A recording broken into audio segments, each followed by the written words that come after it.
Hey, what's up? Travel Chronicles, chapter 66, I think. If not, it's in the title.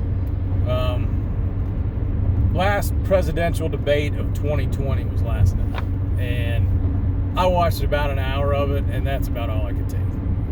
Because I've watched enough of them answering questions, and I know who I'm voting for. So, it's kind of a formality, but you want to see... I don't know, I guess if there's just that moment where it's like, oh, that's where they lost, right? Like that Michael Dukakis moment where if his wife was raped, he wouldn't go after the guy that did it, raped and killed his wife. So, and that was a guy sticking to his principles, very admirable, but just a horrible policy, right? And it's like, whoa, there it is. And the thing about Joe Biden, to me, is with his age, and the funny thing is, right before this debate, where I was watching, I watched a thing of 30 bloopers so far of his campaign.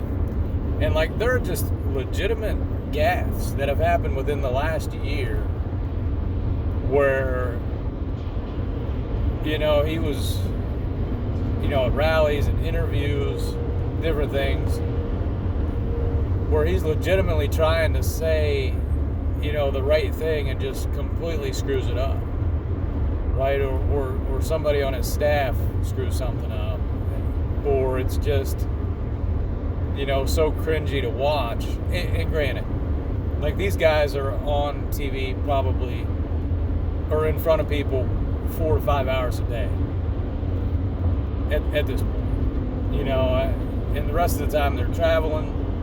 They probably aren't getting a lot of sleep.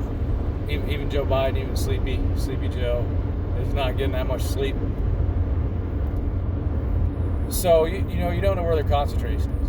And every politician that I've seen, I don't know, that I've paid attention to in the last 15 years, 20 years, they always go back to talking points, right? They always have their talking points that they want to go back to. And I guess even before that, even though I didn't really pay attention to politics in the early 90s, but I think George H.W. Bush ran on that platform of 1,000 points of light, and he kept kind of rehashing that, and that's what he'd go back to every time. And that's all fine and well, but once I hear the talking points, once I hear them, I'm good. I get it. I'd rather people elaborate, expand on their decision, expand on their reasoning, rather than just stick to the talking points. And at this point in the election process, too, you've seen all the questions. You've heard all the questions. There's no question that should come up at a debate that's a surprise at all.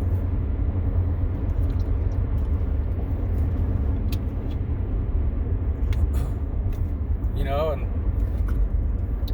they keep harping on this COVID stuff. And I don't want to say harping on it, but they'll come back and they'll ask questions on COVID. Like, what's your response going to be to COVID? What's your response going to be to COVID? How are you going to treat COVID going forward? Well, COVID's going to go away. COVID will be gone by the end of next year. And if we say we want to extend mask wearing and social distancing for the future, look, there's going to be changes come out of this pandemic. There are. It's going to be like 9/11, where, before 9/11, you could go all the way up to the terminal of the airplane if you didn't have a ticket, wave goodbye, right as somebody was getting on the plane, and stand there and watch the plane back out. Now you can't get through security to get back to the terminals without having a boarding pass. So just some rando isn't going to be able to walk back in the terminals. That changed as a precaution after 9/11. After this pandemic, there's going to be changes. There's going to be plexiglass in every store, every cashier thing. There's a possibility, and it's something that you probably need to consider if you're going to be a store owner, how you take that precaution to, protect your employees. Are we going to be wearing masks all the time? Probably not. Masks will go. But right now, no politician, no leader is going to say, hey, you don't need to wear a mask. You're fine. You know, I would say once the vaccines are available, which I'm not going to get them. One, I think I already had this. And two, if they're saying, oh, you could still, catch it after you've had it, that doesn't make any sense to me. Why would I want a vaccine? Then I can still catch it after I had the vaccine. So what good's a vaccine? I'll take my chances without the vaccine and whatever other junk you're going to put in it. You know what I mean? I'm not going that route. And I'm not saying I'm an anti-vax. Like, there are certain vaccines like people need, like that people should have. Polio, that's a good one. Yeah, you probably want that one. Measles, chickenpox, sure. We can get those. Those can be pretty devastating. We know that. The flu, yeah. And I don't understand the immunities, right? You don't get a polio shot every year, right? But I got to get a flu shot every year? How does that make sense? Right? If I'm immune to a disease, I'm immune to a disease. That's not I'm immune for a year. A year is such a temporal figure anyway. Well, what if I'm immune for a year and a half because of the shot? Or 2 years? 5? Oh, 365 days. That's it. That's when the immunity runs out. It has a timer on it. Garbage. You give me a shot, you give me a vaccine, I'm either immune or I'm not. The shot doesn't work. If I'm immune forever. My body takes that, locks it in, and says, okay, I know how to fight this. That's how the body works. That's why you don't continually get chickenpox every year, right? You don't get measles every year. Oh, I had it once. I'm immune. That's how diseases work. That's how the human body works. You have COVID, you have a coronavirus, you survive it, guess what? Probably immune. Your body knows how to fight it off now. That's how that works. I don't understand. Well, no, you need to get a vaccine, but I've already had it. I already think I've had it. So why do I need that vaccine? If enough other people get the vaccine, then it's going to stop it anyway. Because it can't spread if it can't get into something. You know what I mean? Look, here's the bottom line. COVID is going away. It's going to go away. It's a temporary thing. Is it a bad temporary thing? Yeah, it's a bad temporary thing. Are we also miscalculating all the deaths from COVID? Yes, 100%. Every death that happens now is COVID related. It's not purely COVID. It's not somebody that just was perfectly healthy and then got COVID and died. That's not the deaths, right? It's, oh, this person is has terminal cancer, but they got COVID-19. No, they died from COVID. No, they were going to die. Oh, they had a heart attack. Well, yeah, but they also had COVID, so that was caused by COVID. Girl got kicked in the head by a horse. Oh, it was COVID related. She didn't even have COVID. We don't even know what she had. Hospitals are hurting for money right now because people are so scared to go to hospitals because of the COVID, right? But the government will pay you for a COVID death, so guess what? Everybody's dying of COVID. That's what's going on in death certificates. Like, look, they died from COVID, so we need that money. Or hurt, because people won't come to the hospital.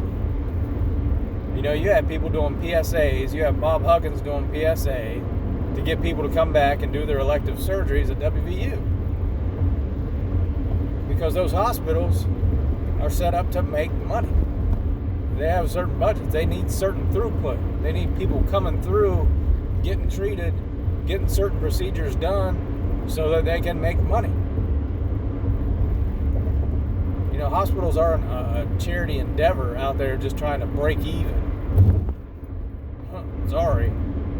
That's why they're building all these fancy wings and new rooms and updating everything. It's not out of, just compassion and empathy.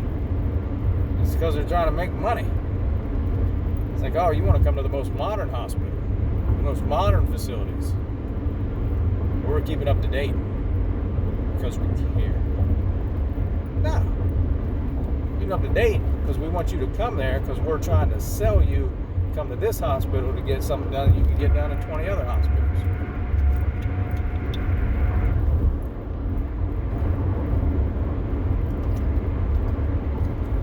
The short answer to the COVID question is, look, COVID's going to go away.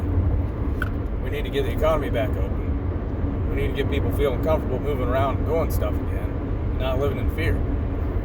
And if you feel like you have an underlying condition, if you know you have an underlying condition, if you're older, then you need to take some precautions until this thing is completely eradicated. All right, and we're keeping track of it. We're keeping track of it. We're testing people. Tests are still going to be available. Vaccine will be available shortly. You get to a certain point, and if you're older, maybe you want that vaccine, right? Maybe it's not worth the risk. And it's like, you know what? I'm going to take that vaccine just so I don't, I can feel more comfortable and not worry about getting the disease. You may still get the disease. We don't even know. We don't know if the vaccine's going to work. You don't know.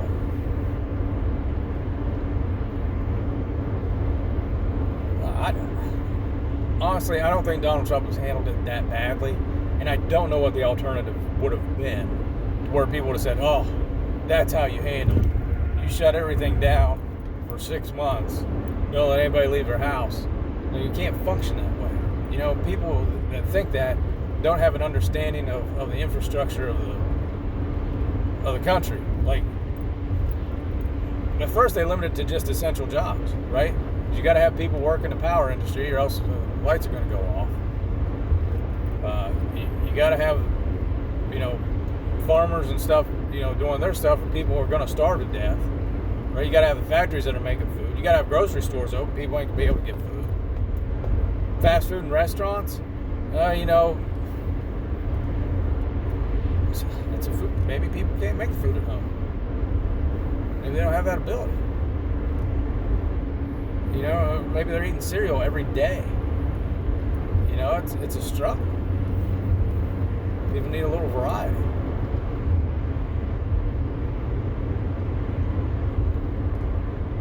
It's going to go away. My prediction is, I think the thing started around September, so probably by March, you're going to see it mostly gone. That would be the start of winter in the southern hemisphere, which right now they're coming into their spring. So you're probably going to see cases drop off, kind of like what happened here. Now you're seeing cases pick up again. But are they all COVID? Because the common cold is a coronavirus. Is that picking up positive on these tests? Anyway, as far as the debate goes, like I didn't see anybody do anything glaringly like, oh, there's no way I'd vote for that person. Like, CNN wants to show highlights of Trump saying that he's not racist. Look, what other president has ever had to answer that question? What other president? Were they asking Barack Obama, are you racist? No. They asked George Bush if he was racist. Bill Clinton. Ronald Reagan. Kennedy. Abraham Lincoln. Like, nobody's ever asked a sitting president, are you a racist? Or a sitting president ever had to answer a question about being a racist. That's so ridiculous. Right? And there may have been people like Nixon. Or was it Nick? No, not Nixon. Johnson. Like Johnson. There are some things, there are quotes and stuff he says, like, I don't know about this guy. You can look it up, where he used the N-word in front of people. Like in his cabinet, it got recorded saying it. And not in a positive way.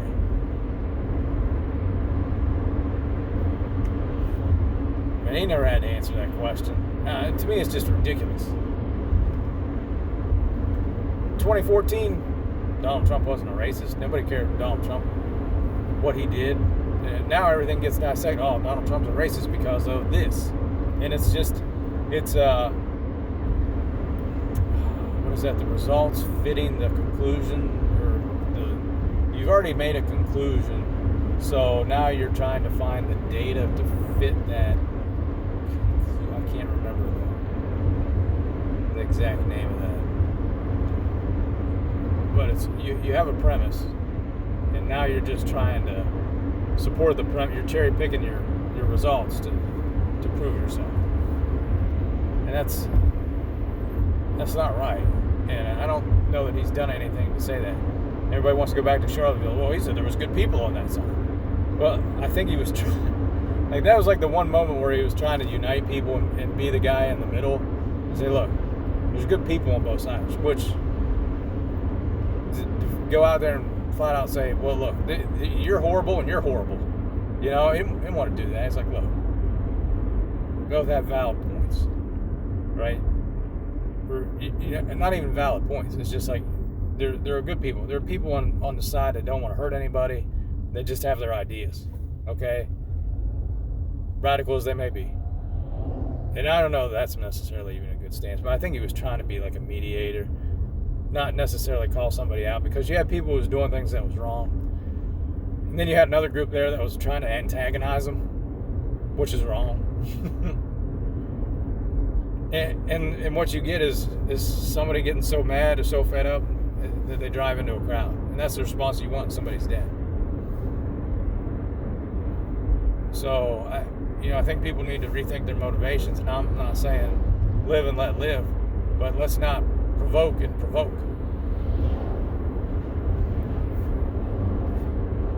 That's the way you have to handle that. You can't provoke and provoke. Say, oh, everybody's good. Well, not everybody's good. Like, there may be some good people. Like, I'm not disputing his point. There may have been good people on both sides. It's just, the fact of the matter is there's enough people that are idiots on both sides that you had it result in somebody's death. That's the problem. When you get